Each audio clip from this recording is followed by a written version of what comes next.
right here, Sharp Facets Gallery. How you doing this afternoon? We've got Rhonda with us this afternoon, Rhonda Matthews. And I, of course, am here in Eller, and we are looking for a good afternoon because Rhonda's going to be fixing crunchy asparagus on the air. So, how you doing today, Rhonda? Doing fine, fine. Thanks a million for having me to join you today. Looking forward to it. Oh, absolutely. I always look forward to our time together, but you are so busy, it's hard to get you to stop long enough to come and be on the radio with us. I do seem to have a full schedule, I'll say that. Clemson's getting their money's worth out of me, I can promise you that. Well, I tell you what, I got to tell you, you look great. You've lost weight. You've been working on it, I guess. Yeah, probably since the last time I visited with you in the studio, there's about 45 pounds less of me. Well, what's your secret? Not really a secret. I decided that I wanted to try low carb, and that seemed to really work for me in particular. I wouldn't say that it would be something for everyone, but I like the low carb. I've done that thanks. before. It worked for me, and of course, I, like everyone, hit a plateau, and then I tweaked it a little more and reduced my fat intake a little bit. So basically, the short version is I don't eat a lot of flour. I don't eat hardly any flour products or sugar White bread, products. yeah, all those highly processed foods are pretty much gone from my diet. And I exercise on a regular basis. Started out riding my old school cruiser bike, and I wore it out literally until it was rusty. Then I bought what I call a real bicycle, and I ride several miles when weather permits. Our weather's not been nice to us, I know. So, and the other thing I do is I started running, running. That's a very loose term now. It's more like shuffling quickly, but I fast walking. Yeah, I make my attempt at it though. There's a 5K coming up somewhere in Greenwood, not too far into the future, and that's my goal, is to get in there. And even if I'm the last one across the line, my goal is just do it. So that'll be one of my, I guess you'd say it's a bucket list. So well, that's good. Yeah. Now, how did your family survive with you going on the carb diet, low carb diet? They never missed a beat. All they knew was less rice, less potatoes showed up. We don't eat bread with dinner anymore, but otherwise, they no complaints. Yeah, there's no complaints. Now, it does not mean that on Saturday they don't load up in the car and the two of those crazy dudes head out and scarf down some Skins hot dogs, but they enjoy the carb-loaded foods to themselves, and they leave me alone. So. Well, that's great. That's great. Yeah. Well, you have been so busy, and a couple of the things that you said you've been really involved with. Serve Safe. Yeah, gosh, I can't seem to teach enough of that lately. Well over a dozen classes taught in the last few months. June of last year, the state legislature passed a mandate that said any inspected food service kitchen, meaning the restaurant inspectors come in and give them a grade, an A, B, C, or so on, that those folks have a 2-year window of time to get a food safety manager certification. Well, I teach the classes that they need to get that credential. I don't have to tell you how many restaurants are in Greenwood. Yeah. And I cover several counties, so that's what I meant when I said I'm burning the road up, and I'm out there teaching that left, right, and upside down. But it's a needed service. There's a direct link between knowledge of food safety, which is what they gain by going to that class, and lower incidences of foodborne illness. So I tip my hat to the state legislature for making a good move to keep all our food safe, and I tip my hat to those folks that come to the class and gain some new knowledge to get that credential. So better food for all of us in the end. Sure. And that's actually is so important, not only for the restaurants, but for your church groups and all these type of groups that are feeding people. That's right. And as a matter of fact, I'm meeting, probably in about a week. I've got a group of other county agents that I work with. We're developing the church version because churches aren't inspected. There's no restaurant inspector to go in and check the potluck dinner. That's kind of a I'm not going to say a free-for-all, but it's totally unregulated. Maybe Sure. that's the best way to say it. So, but still, those folks, huge questions coming in terms of how do we find out about, and you can fill in the blank with any food safety question, and we get it when it comes to those kind of things. So we developed that program, and it should be ready later this year. We're 95% through with that curriculum, and we'll be out there teaching a little more food safety to the folks in South Carolina. So I'm looking forward to that too. You know, if I remember correctly, you were just finishing, the last time you were on, you had worked, has it been a couple of years that you actually worked on doing that food safety program for the restaurants? Yes, you know, as far as the one for the churches, that was one of those deals where we got a dab of grant money and we started working, and I was sure, good night, it won't take any more than 3 or 6 months to put this thing together. We all know this stuff. Well, I made a big old liar out of myself because it took us considerably longer. But what I have found in the meantime is not only more patience, Yes. but we've got a much better product now that all is said and done than we would have if we'd only put 3 to 6 months work into it. So it's going to be a humdinger once we finally get ready for it, and I look forward to sharing it with folks out there. So. Sure. You know, I think it is so important, and you know, we have on our radio station some of those PSAs that say things like, hey, I know how to marinate my food really, really good. I do it just like Grandma did. I leave it out on the counter overnight. Yeah. And you know, and you think about that and you go, oh my God. But you were telling me what? When I go out and teach,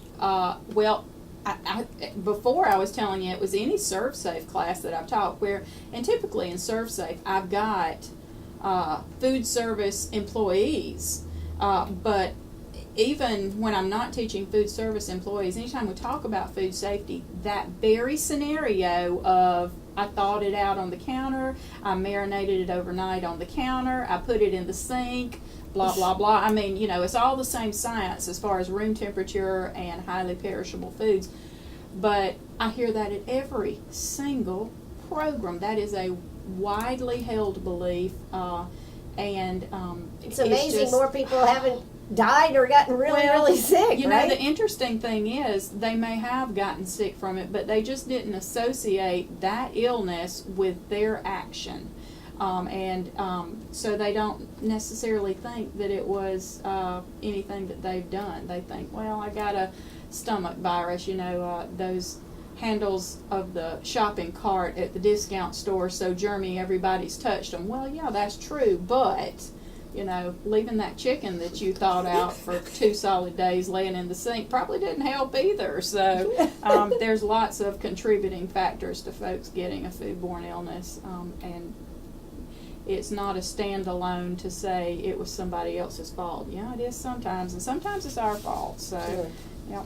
And that's particularly, I think, with items that you bring home from a restaurant. You know, we have a tendency to leave those in the car while we shop or something and then take it in the house. Absolutely. And you know, the church food safety program that we're developing, we had to develop an entire chapter to that because, you know, if you've ever gone to those potlucks at church, or one of the good-hearted things that people do is we'll fix a plate for the shut-ins and we'll take it by to them on the way home.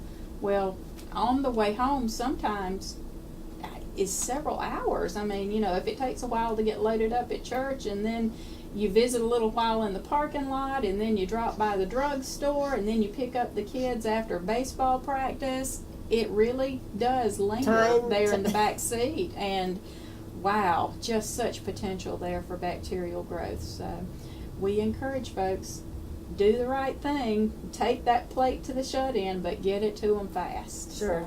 Or pack it in a cooler with ice. Cooler will save you a world of heartache. Yeah. Yeah, absolutely.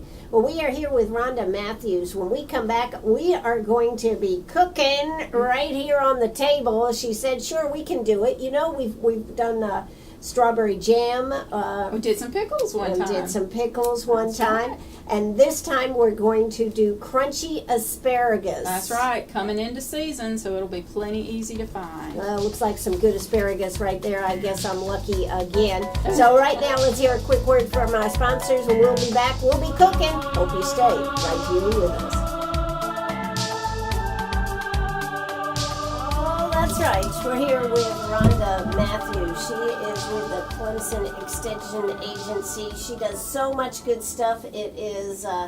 she stays so busy, and today she's come to agree to cook with us. So we are just thrilled, and you're going to do crunchy asparagus right here at the table. I am, and this is an easy recipe, and the reason I like sharing this recipe this time of year is the local asparagus will soon be in season. So this is a good one. If you've got your pencil ready, there's a whopping total of 4 ingredients in this, and they're in every grocery store, and probably 3 of the 4 are in your refrigerator right now. So this makes a very tasty dish, and rarely any leftovers. So what we're going to do first is, and you'll notice, and the bottom of these asparagus stalks are wrapped in a moist paper towel. The interesting thing about asparagus is it keeps on growing after it's been harvested. For real? As long as it's got some water around the stalk. So I never knew that. it will stay fresh, and if you think about it in the grocery store, that's how you see it. The stalks are standing up in bundles Right. in water. Well, the reason is it will continue to grow, expect maybe even like an inch of growth after In it the comes grocery to the store? grocery store. That's exactly right. Wow. So, you know, you can do the same thing at home if you've got the asparagus plants at the house. This is some great looking asparagus. This Where did is, this come I from? bought this here in Greenwood, Wow. and easy peasy. You can find it too. I love those words. She always uses easy peasy. Yeah, try not to be overwhelmed by all that technical mumbo jumbo I spew. So, but what we're doing is we have rinsed this asparagus to get rid of any grit. The way asparagus grows is the fern is lively and robust, but these stalks grow straight up out of the dirt.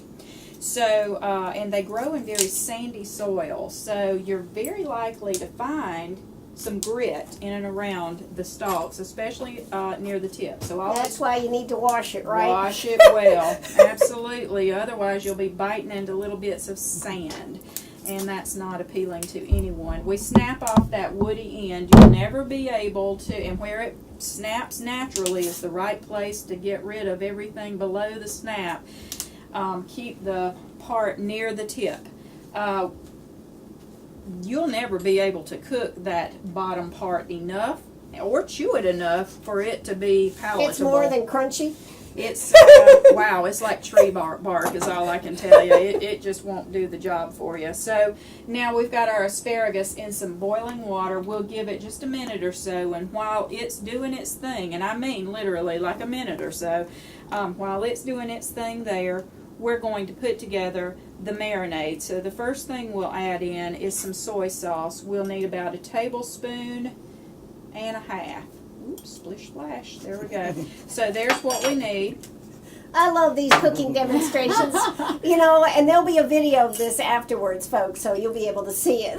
The other thing we're going to add is a couple of teaspoons of sesame oil. Sesame oil, I need to warn folks that are not familiar with it, more is not better. That stuff is potent. A little goes a long way, but wow, the flavor it gives is incredible. So we're also going to add about 1 teaspoon of sugar. I like So your we- measuring system here. Yeah, well, see, now I really do have measuring spoons, but sadly they're at the house. So today we're going to make do with what we've got.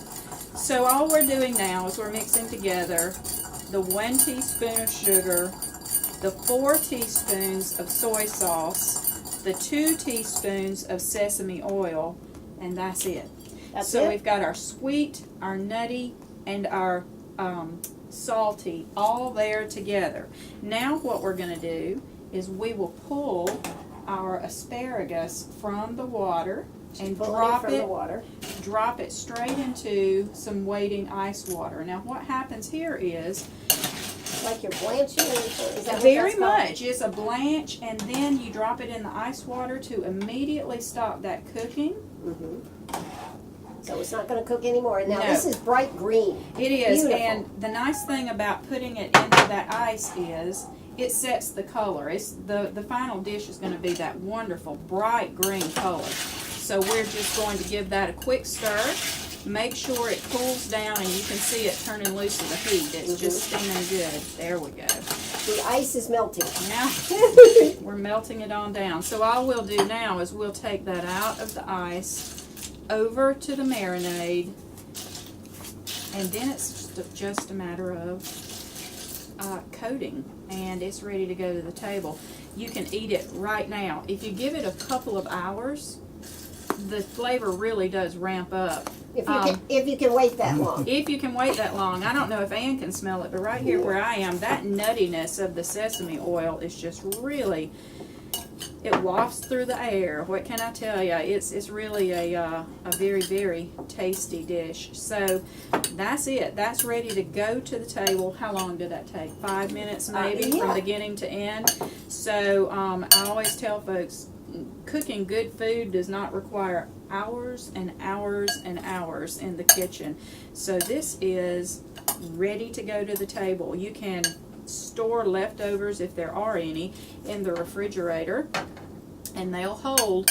But word of warning, you probably don't want to give it any more than 24 hours in the fridge, because that sesame oil gets pretty strong.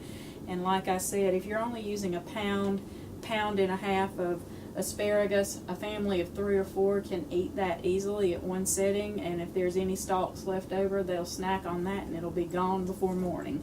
So that's it from beginning to end. I always encourage folks, enjoy those local South Carolina products while they are in season. You'll never find them fresher.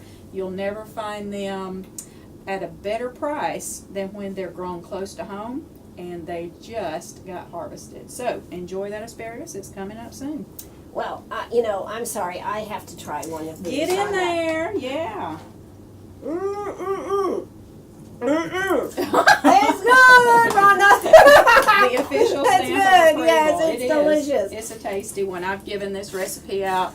Gosh, we've done this now on the radio, but Yeah. we've also done it on TV. We've done it in person, and I never have I had anyone say that is not for me. It really is a good one. The thing about it is that I like about it is a little crunch. So many times people, I think, overcook asparagus and it's actually mushy. That's right. And if folks are tempted to equate fresh asparagus with canned asparagus, stop that silliness right now. Exactly. No Because comparison. not even the same thing. In a can, makes a great casserole, makes a great cream soup, but this ain't that.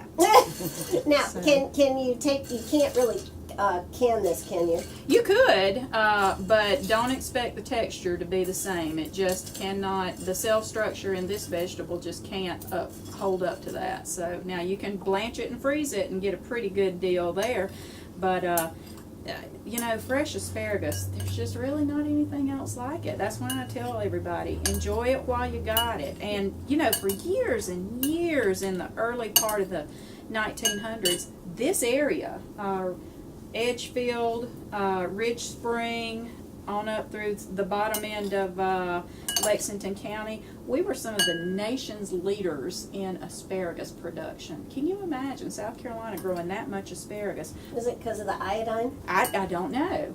But the interesting thing is those plants live, I said they live for years and years once you grow them.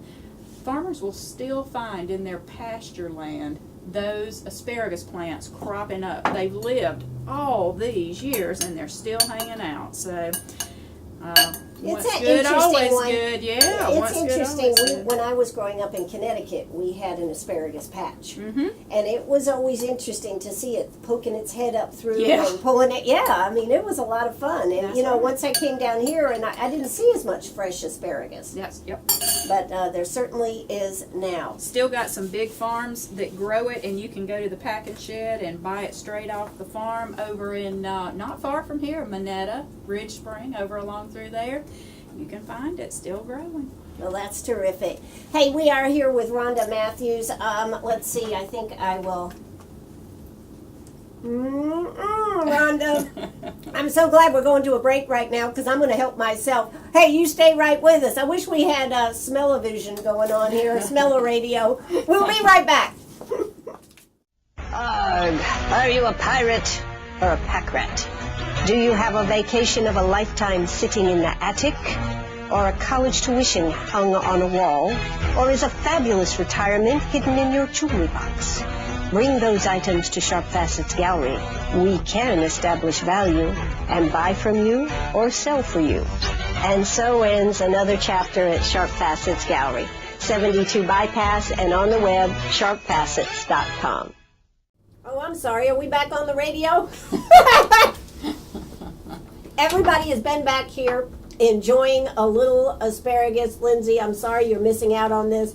This is awesome here. All you needed to make that, let's just run through the recipe one more time, Rhonda. Sure, a pound to 2 pounds of fresh asparagus, a couple of teaspoons of sesame oil. Look for sesame oil in the Asian food section of the grocery store. It is really in every grocery store. I've never missed it. It's always there. 4 teaspoons of soy sauce and a teaspoon of sugar.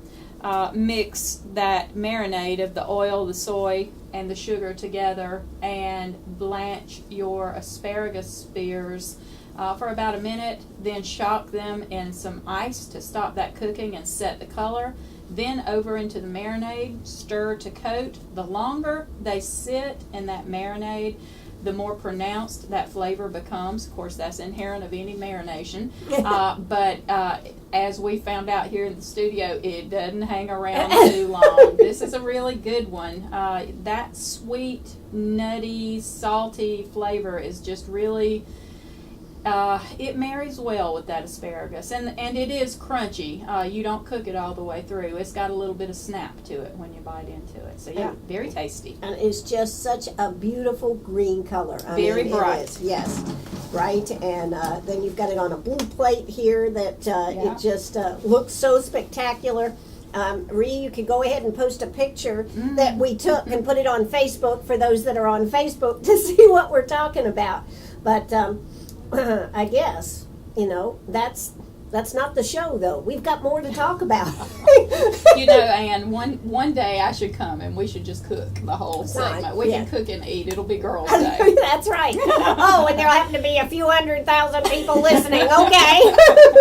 Okay, well, that's okay. Then they'll be coming by with their forks and sitting right here. Come on, let's have a cooking demonstration. That's okay. We can do it. That'll be fun. We talked about Serve Safe. We did, teaching lots and lots of that. Those folks that are in the restaurant business need that certification by June 2016, and I teach the Serve Safe class, and they're filling up. I get plenty of folks coming out wanting that class, so we can get you squared away if you need that Serve Safe credential. Now, how should people get a hold of you, Rhonda? Well, the easiest way is to email me at Rhonda. I have the world's easiest email, Rhonda, RHONDA, @clemson.edu. Wow. So if you want to email me, that goes to all possible devices that I can lay my hands on. If you want to call me, the Greenwood extension phone number is 223-3264. And like lots of businesses and agencies, we've got that automatic voice robot lady who answers our telephone. You don't have to listen to her. Hit 0. She'll take you, and that'll shoot you over to our live human being that will answer the telephone. So 3264 and extension 0 will get you into the live people at the extension office. tell them you're looking for Rhonda, and they'll track me down wherever I happen to be. Well, and that will be a feat unto itself. No, well, those admins, I have to. Wow, they're really sharp. Whenever the calls come in, they shoot me an email, and it comes through to a cell phone or wherever I'm working, and I answer the phone or get back with folks as absolutely quickly as I can. I always tell my classes that I teach, the only reason I don't return your call instantly is because I'm standing in front of a class or on the radio. Yeah. And but as soon as I can get to a place to call you, I will. So I do call folks back.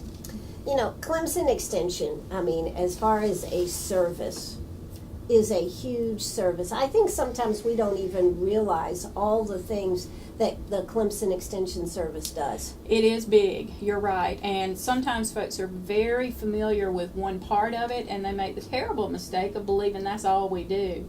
But we are in existence because our land grant charter says that we're obligated to help people who are producing or consuming food and fiber.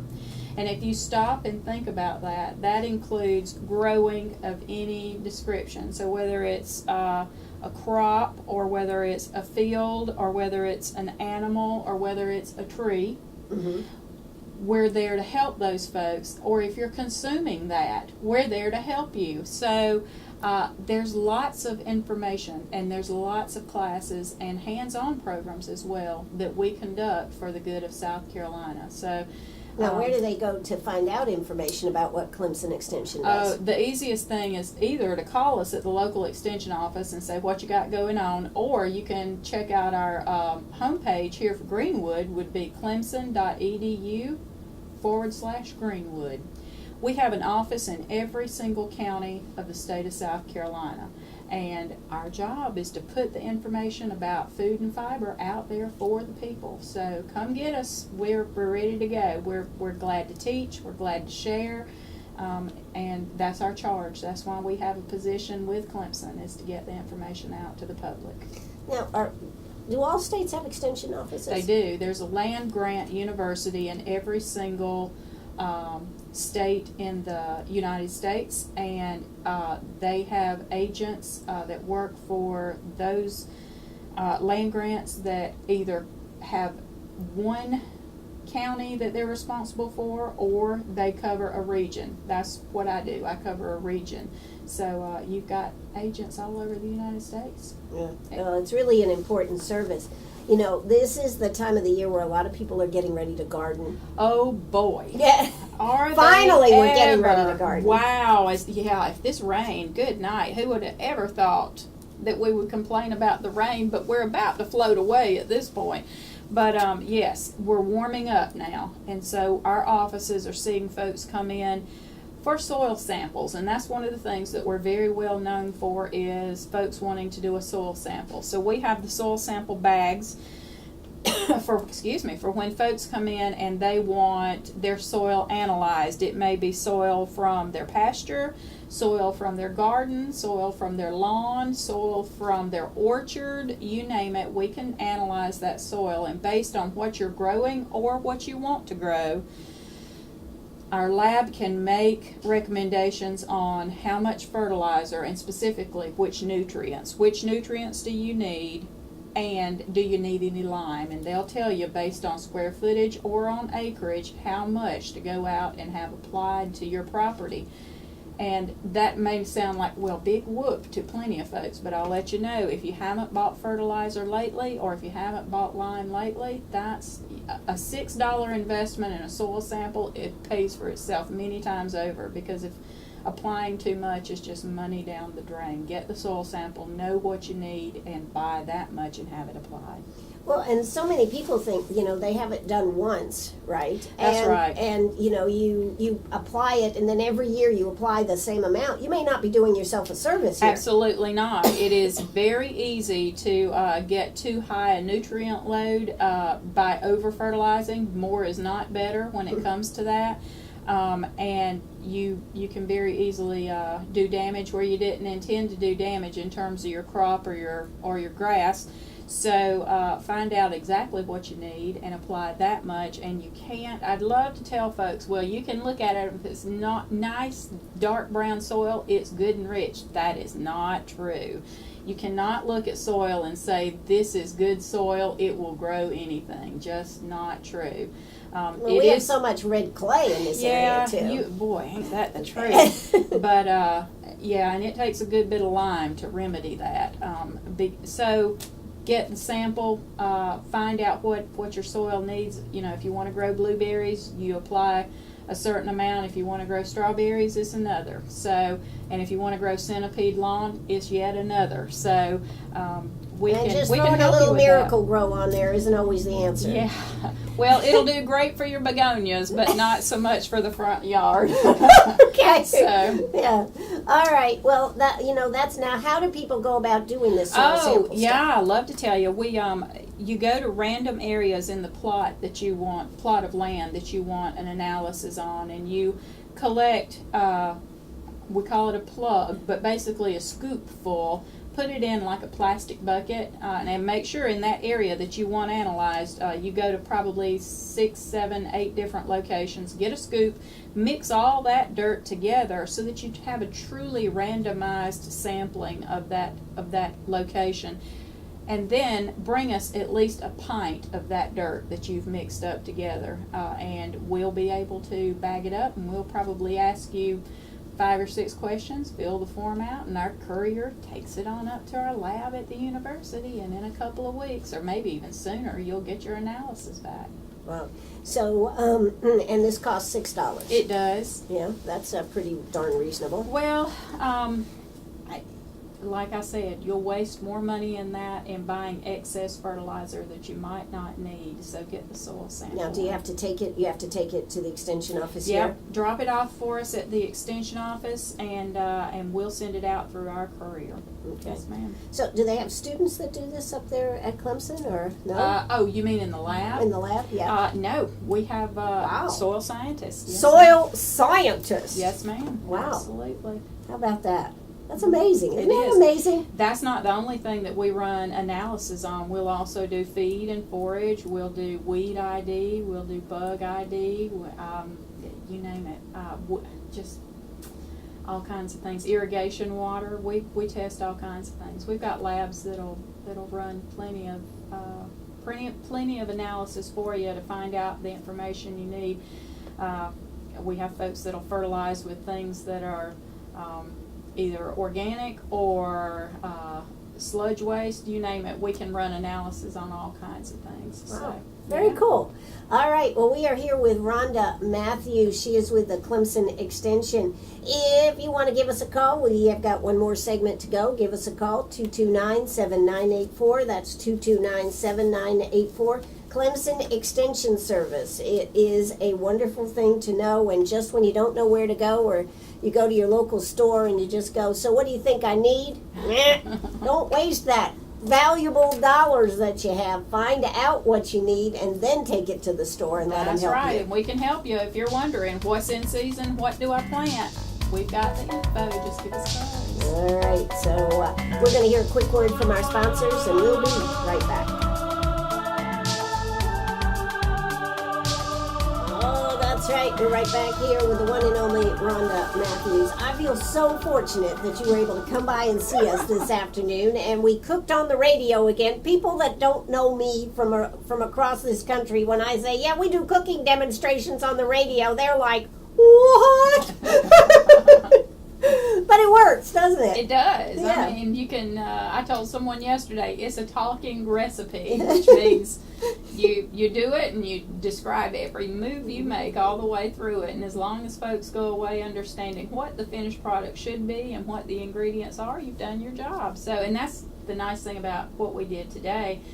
This asparagus recipe has minimal ingredients. It turns out quickly, and it's not hard to understand what to do. Wash it, blanch it, shock it with some ice, mix that marinade together, and you're ready to eat. That's right. So this is a good one, crunchy asparagus. So we'll be posting that, of course, on the website here, and you'll be able to see the video. But I hope you got the idea from the radio. But Rhonda, you also we got a coyote problem. Well, you know, we've been working, DNR and Clemson Extension have partnered together. They've run several coyote control workshops across the state.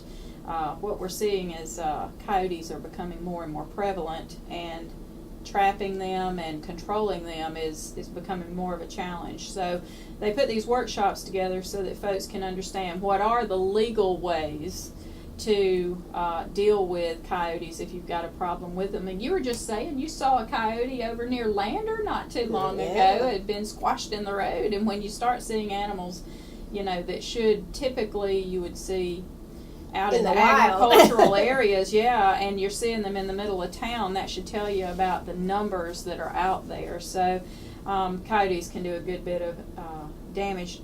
They're a headache to farmers or anyone that has any amount of property. They like to eat small stock, so poultry, baby goats, sheep, baby calves, a birthing calf that's in labor that goes off to herself is fairly vulnerable to coyotes. So farmers are really interested in getting a handle on the workshops. So we had a great turnout in Abbeville last night, well over 50 people there, wanting to find out the right way and the legal way to do right by their land and their animals and their property. So we salute those folks that are helping us in DNR, and we certainly thank those folks for coming out and attending the program so that they can learn the right way to handle things. We're looking to we've got a waiting list at this point, so we're looking to probably put another coyote control workshop in the immediate area, probably Greenwood or one of the surrounding areas, in the near future. Well, that shows that it's pretty prevalent. It is. They're out there, and you'll see them or you'll hear them, one or the other. They start getting active when we start sitting down and getting quiet. So at the end of the day, when twilight starts creeping around, is when the coyotes start cranking up. So I saw one in the middle of the afternoon over there at WCRS. Yeah, and I don't really have an explanation for that. It's not unheard of for them to be out and about in the middle of the day. Well, the deer were also out at that time. There you go. Yeah. They like to eat a baby deer. But the other thing that I had shared with you before was they are prone to any disease that your dog would get. So rabies, mange, worms, fleas, ticks. They're prone to that. So a diseased one is not unheard of. He may have been confused because he was sick and he was out at the wrong time of day. Maybe. But I tell you what, how about feral pigs?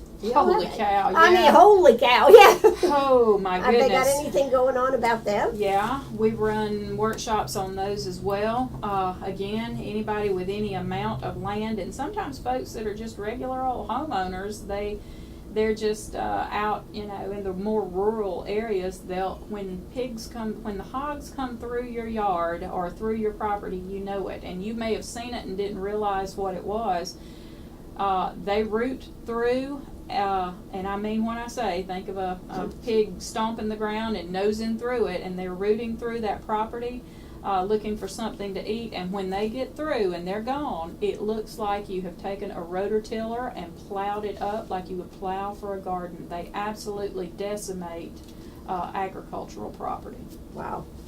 So they'll do damage, and there are so many of them, and they are reproducing at an alarming rate.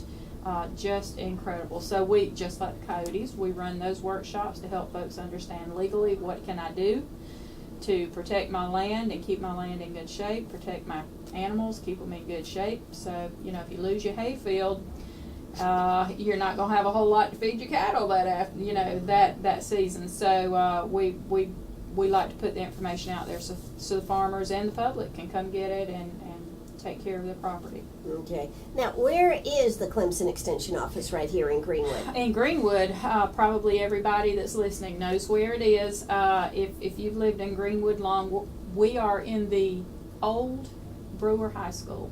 Yep. We are on the Cambridge Avenue, halfway between Jerry's Produce and National Health Care. Yep. So if you can find the old Brewer High School, you can find us. We're the closest ones to the highway. Just pull on in our parking lot and come on in. That's right.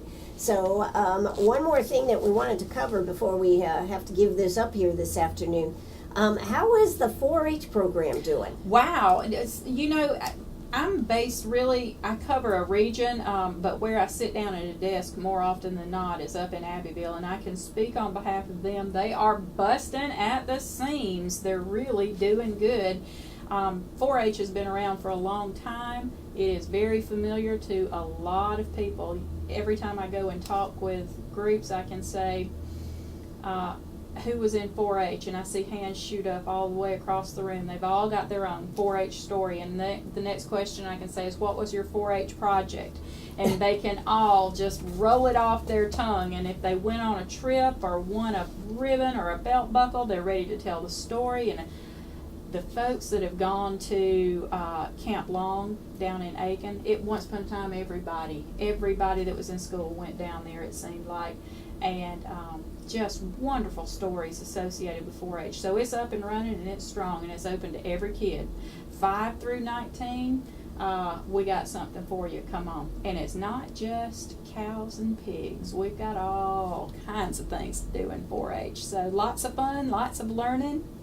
Just a great time for those kids. Really a leadership builder, really a confidence builder, really a knowledge builder. Just a great program. And stuff they'll use for the rest of their life. Oh, what you talking about? We have folks that they can't sing the praises of 4-H enough because, well, just taking animals for an example, kids that are in those animal projects learn really quickly that they are responsible, them and them alone, are responsible for another living creature. And there's a lot of responsibility that goes along with taking care of another living creature. Now, moms know that really well. But you know, a 9 or 10-year-old, that's almost a foreign concept to them. But you give them a cow, or you give them a pig, or you give them a bunny. We've got a lot of kids in the bunnies. They learn real quick. This thing's got to drink, it's got to eat, it's got to be cleaned up after, it's got to be looked at and attention paid to it. So it's really a world opener. I don't even want to say an eye opener. It opens them up to a new world. That's great. That's great. So over there in Abbeville, you have a huge program over there. Now the gal that runs that, I've met her. She's been on the show. She is just an Energizer bunny. She is. And I can't speak highly enough. Her name is Jenny Mountford. There you go. And she is just, we hired Jenny, I'm not even sure now. It seems like she's been with me forever, but I know that's not true. 5 or 6 years ago, and she hit the ground running, and things have just been going great guns over there since she come in the door. Sure. Yeah, good stuff. So 4-H is a lot more than just raising cattle and pigs and that type of thing. They're doing a lot. And of course, we'll be coming up on people getting stuff in, and then I guess you'll be putting your attention on showing people how to can stuff. Yes, when gardening season gets here, every single day, every day, multiple phone calls, multiple emails, you name it, multiple Facebook posts. They all need to know, how do I put up green beans? How do I put up tomatoes? How do I make strawberry jam? How do I do my pickles? It just is unending. So, and that's great. We love knowing that folks are growing and eating food from their property. So. That's right. Hey, you're listening to WCRS right here. We will be posting the video and, of course, the audio. Crunchy asparagus is what we made here today. And Rhonda, I sure appreciate you coming out. We don't get to sit down very often, but it's always so much fun when we do. Ain't it, though? I always have a good time when I come here, and we cover a lot of great information. So thanks for having me. Look forward to the next time. Absolutely. Rhonda Matthews, what's that best way to reach you? Greenwood Extension 223-3264, extension 0, or email me at Rhonda@clemson.edu. All right, that's going to do it for us. Bye-bye, everybody.